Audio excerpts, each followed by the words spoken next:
This morning, I started my shift before the sun got too harsh. Today's job was digging the foundation for a house in a residential area. It is not a big project, but it is the kind of work where mistakes are easiest to make. From the outside, a lot of people think operating an excavator is simple.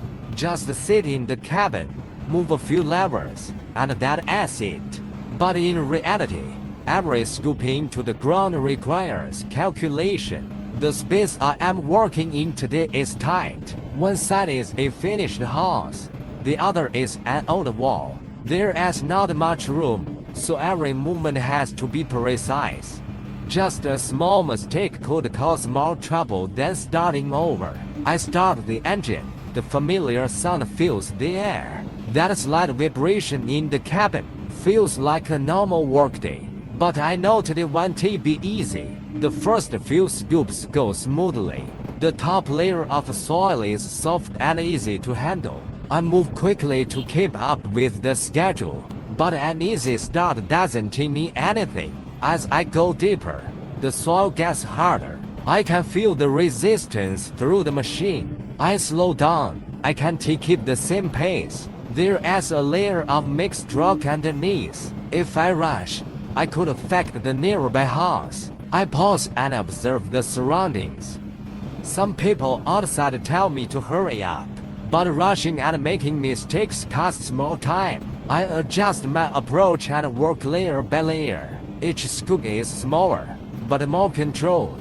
Metal hits rock with a sharp sound. Sometimes the bucket gets stuck.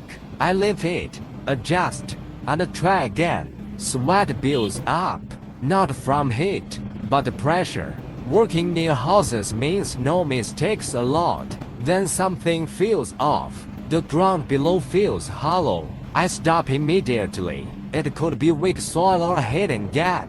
Digging further could cause collapse. So I change direction and reinforce around it. Slower, but safer. People outside get impatient, but I stay focused. Sometimes you must choose between fast and right.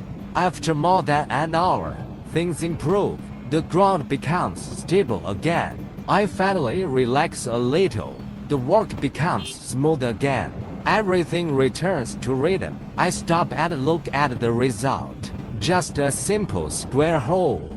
But it took hundreds of small decisions. Most people won't notice that. They only see the final result.